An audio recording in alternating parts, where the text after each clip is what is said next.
Good morning students. Last lecture में मैंने आपको lines written in early spring के बारे में लिटिल बिट ऑफ शेयर किया था, शायद 2-3 लाइंस हमने की भी थी। आज थोड़ा सा इंट्रोडक्टरी भी देख लेते हैं। दिस वेरी पोइम मैंने आपको एक चीज़ बताई थी, spring is a season. What is it is a season off flowers, जब फूल खिलते हैं। बसंत इसको हिंदी में बोलते हैं कि अर्ली स्प्रिंग सीजन में जब चारों तरफ फूल खिले हुए हैं तो पोइट क्या फील करता है। वर्ड्सवर्थ की जो पोइट्री है, it deals with detailed description of nature जहाँ पे चारों तरफ खुशी है, हैप्पीनेस है, उस चीज़ के बारे में इस पोइम में बताया गया है। लेकिन इम्पैक्ट ऑफ सोसाइटी, समाज का जो प्रभाव है ये हम लोगों का एक दूसरे के ऊपर, दैट इज शेयर्ड हेयर। ठीक है, तो वर्ड्सवर्थ ने क्या कहा है कि नेचर में तो चारों तरफ खुशी है, लेकिन सडनली जब हम ये सोचते हैं कि सोसाइटी में कितनी डिस्टॉर्शंस हैं, किस तरह से हम भटकते रहते हैं, तो वो चीज़ हमें पेनफुल लगती है। So let us start. In the poem lines written in early spring, Wordsworth describe, Wordsworth क्या बताता है इस पोइम में, how everything in nature appears to be full of joy, किस तरह से नेचर में हर चीज़ हैप्पीनेस स्प्रेड करती है। While the distortions in society, distortions होता है डिस्ट्रैक्शंस, जो भटकाव हैं समाज के, they often make the life of most human beings unhappy, उनकी वजह से हम दुखी रहते हैं। क्या कारण हो सकते हैं? वो जेलिस हो सकती है, वो इलविल हो सकती है, वो नेगेटिव फीलिंग्स हो सकती हैं।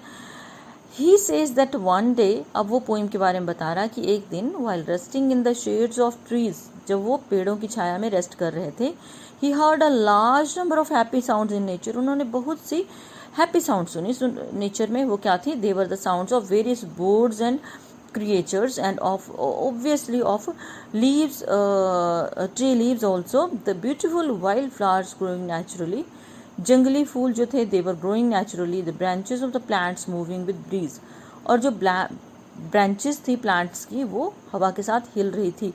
आप जब कॉलेज में एडमिशन के लिए आए थे, या अब जब भी आप आओगे, कॉलेजेस हमारे खुलेंगे, तो हमारे अब मैं I can give you the example of which is inside campus. People tree के नीचे आप बैठोगे, you can enjoy the same thing here.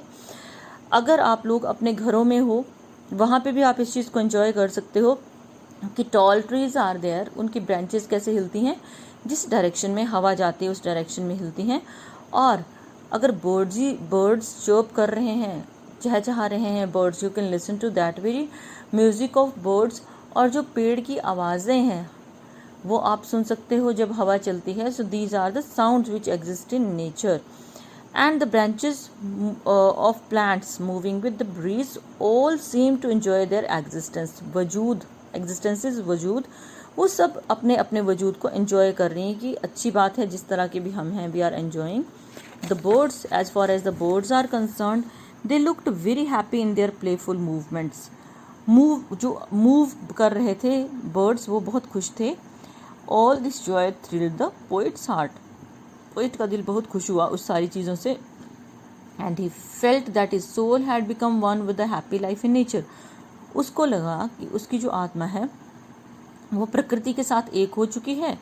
Yet, लेकिन फिर भी, in the midst of all this happiness, सारी खुशी के बीच में, वो did he feel, he felt very sad, उसको एक चीज़ से बहुत दुख हुआ।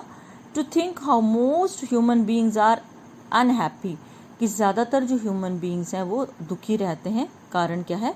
एज अ रिजल्ट ऑफ डिस्टोर्शंस, जो भटकाव हैं, डिस्ट्रैक्शंस हैं, इनजस्टिस, जो अन्याय है, and unnecessary suffering in human society, और मानवीय समाज में जो बेकार की दुख तकलीफ़ें हमने खुद ही क्रिएट करके रखी हैं। Unhappiness in human lives is all the more painful, कि जो अनहैप्पीनेस है, जो खुश ना रहने का कारण है, that is very painful, because nature doesn't want any living being to be unhappy, क्योंकि प्रकृति हमें खुश देखना चाहती है। एंड दिस अननेसेसरी सफरिंग, और ये जो बेकार की सफरिंग है, अननेसेसरी सफरिंग है, it is caused by selfish और ब्लाइंड ह्यूमन एक्शंस, और ये जो हमारे सेल्फिश काम है, जहाँ हम मतलबी होके काम करते हैं, या फिर हमारे जो काम है भी perform a task without thinking of its consequences, तो इस तरह से नेचर की गोद में रह के भी हम दुखी रहते हैं। No let me give you an example. आपके सिलेबस में, फर्स्ट ईयर वालों के सिलेबस में एक पेपर है एनवायरमेंटल स्टडीज़ का। आप जब उसको पढ़ोगे तो उसमें हम लोग क्या पढ़ते हैं कि किस तरह से इंसान ने बहुत से डैम्स बनाए हैं, ठीक है, और उसमें क्या हुआ कि बहुत लार्ज नंबर ऑफ ट्रीज़ वो पानी में चले गए, है ना, या फिर उससे क्या हुआ, हमारे जो ऑक्सीजन गिविंग चीज़ थी वो चली गई। उन ट्रीज़ की रूट्स ने सॉइल को पकड़ के रखा था, वो हमें शेड भी दे रहे थे, ऑक्सीजन भी दे रहे थे और फ्रूट्स भी दे रहे थे, तो वो ट्रीज़ चले गए। अब वो स्पेस हमारी खाली होगी, एक चीज़।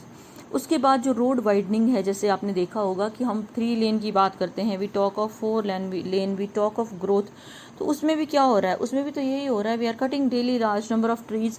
जितने आपके पेड़ जो लगे हुए हैं रोड की साइड पे, उनको हम काट रहे हैं। जब हम उनको काट रहे हैं तो देखो ग्रोथ तो है, वी आर मूविंग टुवर्ड्स 4 लेन और 3 लेन रोड की तरफ हम जा रहे हैं, जहाँ एक साथ हमारी 4 गाड़ियाँ विद स्पेसिफिक गैप चल सकती हैं या 3 गाड़ियाँ इकट्ठी चल सकती हैं, ठीक है। लेकिन उसका इम्पैक्ट क्या पड़ रहा है, उसका इम्पैक्ट है कि गर्मी बढ़ रही है, जो जिसको आप ग्लोबल वार्मिंग बोलते हो, गर्मी बढ़ रही है, ऑक्सीजन लेवल कम हो रहा है, डस्ट बढ़ रही है, सॉइल इरोजन बढ़ रहा है, जो भूमि कटाव है वो बढ़ रहा है। तो ये सारी की सारी चीज़ें जो है वो काउंट करती हैं, ये हैं blind human actions.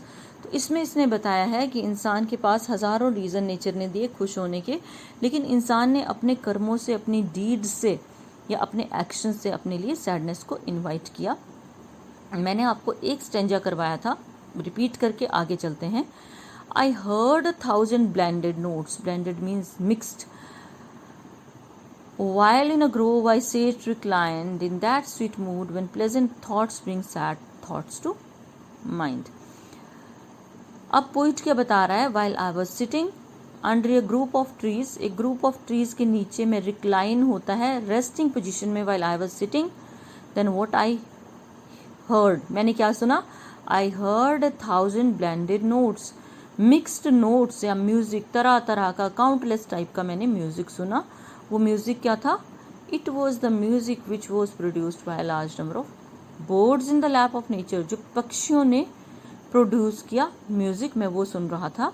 In that sweet mood, my mood was too good in the lap of nature when pleasant thoughts bring sad thoughts to mind, but suddenly some sad thoughts they entered in my mind, कुछ बुरे विचार मेरे मन में आए जब मैं enjoy कर रहा था। And I started feeling low, और मेरी हिम्मत जो है वो छोड़ गई, मुझे परेशानी होने लगी। To her fair works nature link, इसमें एन कैपिटल किया है क्योंकि जो वर्ड्सवर्थ है वो नेचर को एक ह्यूमन बीइंग लेके चलते हैं, लिविंग बीइंग लेके चलते हैं। To her fair works whatsoever are the works of nature, प्रकृति के जितने भी काम हैं उससे प्रकृति क्या करती है, it links the human soul that through me ran, वो आत्मा which is running through me, कि मेरे अंदर जो एक आत्मा है ना, it is linked with nature, ये प्रकृति से जुड़ चुकी है, मैं प्रकृति की गोद में बैठा हूँ जैसे कोई अपनी माँ की गोद में होता है। And much it grieved my heart to think, grieve जो है ये वर्ड ग्रीफ से बना है, GRIEF, ग्रीफ होता है दुख। And I feel very painful, I feel very sad, क्या सोच के, what man has made of man, कि इंसान ने इंसान का क्या कर दिया है। Man is जेलिस of other man, man creates problem for other man, तो हम जिस तरह से दूसरों के लिए प्रॉब्लम क्रिएट करते हैं, तो पोइट को दुख हो रहा है, परेशान हो रहा है। Through primrose tufts there are thick primrose, एक वैरायटी है फ्लावर की कि प्राइम रोज के जो थिक टफ्ट हैं, in that green bore, bore क्या होता है, घाटी समझते हो, चारों तरफ पहाड़ हैं और बीच में बोल या कटोरे जैसा जो एरिया है वो ग्रीन है, तो वर्ड्सवर्थ वहाँ पे बैठा है।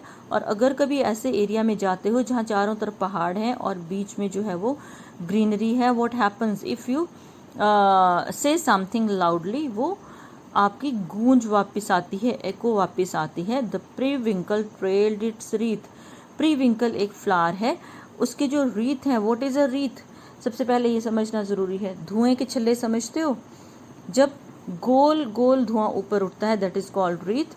उसी तरह से आपने देखा होगा जब शहीदों की जो बॉक्सेस आते हैं जिसमें डेड बॉडीज आती हैं शहीदों की, या फिर अमर जवान ज्योति पे जो फ्लावर्स ऑफर किए जाते हैं, वो कभी भी पेटल्स नहीं होते, वो होते हैं रीथ, जो गोल गोल से बड़े बड़े रिंग फ्लावर के बनाए जाते हैं।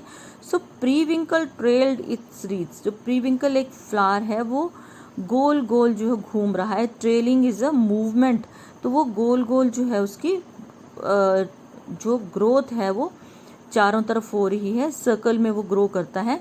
And it's my faith and I am 100% sure that every flower enjoy the air it breathes.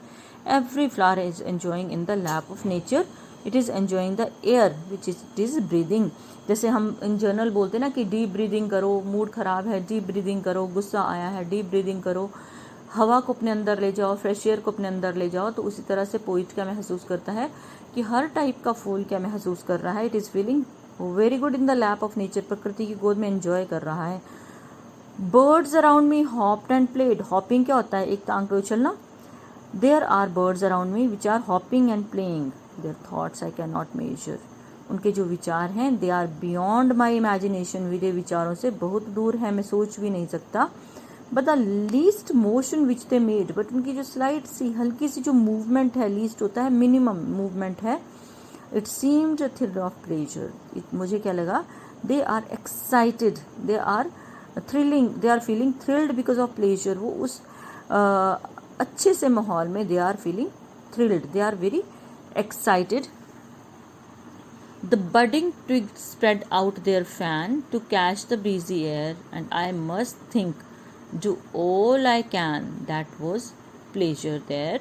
और rest of the poem we'll continue tomorrow, क्योंकि मुझे ऐसा लग रहा है कि these 4 stanzas are good enough. So today what you will do, you'll listen to the video and you'll prepare this poem accordingly. इसको आपने एक बार पोइम को अपने सामने खोल के जो है वो रीड करना है और वीडियो को आपने सुनना है. That would be sufficient for today. So good day.